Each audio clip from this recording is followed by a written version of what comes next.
friends and respected teacher and principal. Today I am Tejas Gupta of class 9th and today I am going to convey a very important topic of history, that is of French Revolution. Which sections of the society would have been disappointed with the outcome of the French Revolution? तो पहले हम पढ़ते हैं कि revolution का मतलब क्या होता है। रेवोल्यूशन का मतलब होता है क्रांति। जब बहुत सारे लोग मिलके एक बहुत बड़ा पॉलिटिकल चेंज लाते हैं, वो भी एक बहुत कम समय में, उसे हम रेवोल्यूशन बोलते हैं। तो अब हम पढ़ते हैं कि फ्रेंच रेवोल्यूशन हुआ क्यों। उस टाइम फ्रांस की सोसाइटी 3 स्टेट्स में डिवाइडेड थी। First state, second state and third state. First state में आते थे क्लर्की, यानी कि जो चर्च में काम करते थे। सेकेंड स्टेट में नोबिलिटी, जो कि राजा महाराजा मंत्री हुआ करते थे। और तीसरे स्टेट में आते थे कॉमन पीपल, यानी कि पीजेंट, वर्कर्स एक्सेट्रा। और अब हम अपने क्वेश्चन पे आते हैं, which sections of the society would have been disappointed with the outcome of the French revolution. तो पहले हम इस क्वेश्चन का मतलब समझते हैं कि कौन सा तबका सोसाइटी का वुड हैव, वो दुखी था विद द रिजल्ट, यानी कि नतीजे से, ऑफ द फ्रेंच रेवोल्यूशन, और क्यों। तो चलिए आंसर स्टार्ट करते हैं।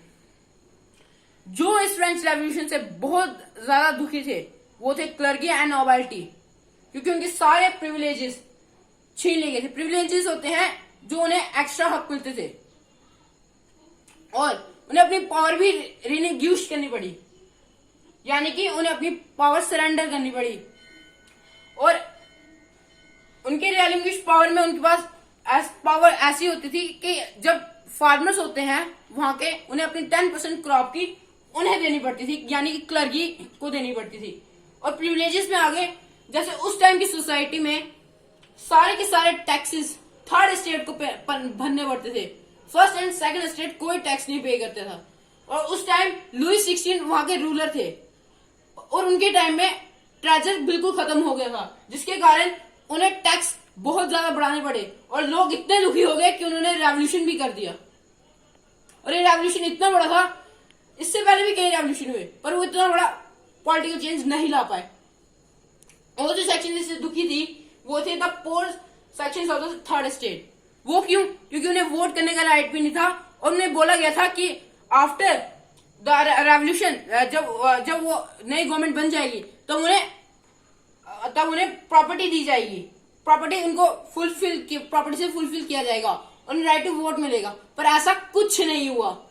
उल्टा जो लोग, वहां के लोग, जो उल्टा 28 मिलियन पॉपुलेशन में से सिर्फ 4 मिलियन पॉपुलेशन ही वोट दे सकती थी। और वो उनमें से जो वोट दे सकते थे उन्हें एक्टिव सिटीजन्स कहते थे, जो कि नहीं दे सकते थे उन्हें पैसिव सिटीजन्स कहते थे। और पैसिव सिटीजन्स में ये भी थे, क्योंकि जो एक्टिव सिटीजन्स होते हैं वो 25 ईयर से अबव होते हैं, और वो उनका सेक्स मेल होता है, और वो कम से कम पीजेंट के 3 दिन की दिहाड़ी जितना वो टैक्स देते हो वही पे कर सकते थे, वही वोट दे सकते थे उस टाइम। और उस टाइम के लोग, वॉर में भी कई सारे लोग चले गए, जिसके कारण सारा बोझ थर्ड स्टेट की वुमेन्स पे आ गया, जिसके कारण उनका काउंट डबल हो गया। और उन्हें उस टाइम अपना नेता चुनने के भी लिए कोई हक नहीं था। उन्हें उसके लिए बहुत ज्यादा स्ट्रगल किया, और उन्हें आखिरकार 1946 में जाके उन्हें वोटिंग राइट मिले। और वो, अब हम उसकी थोड़ी एग्जाम्पल पढ़ते हैं कि वो क्यों दुखी थे। Womens were not given voting rights, जैसे कि मैंने आपको बताया। Poor people who did not have fulfilled property और who did not pay taxes were not allowed to vote, ये भी मैंने आपको बता दिया।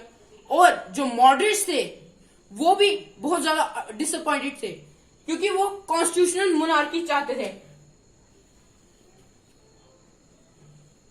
जो कि हो नहीं सका। क्यों? क्योंकि 1804 में नेपोलियन पावर में आ गया। वो क्यों? क्योंकि फिर से मिलिट्री डिक्टेटरशिप आ गई। Thank you and have a nice day.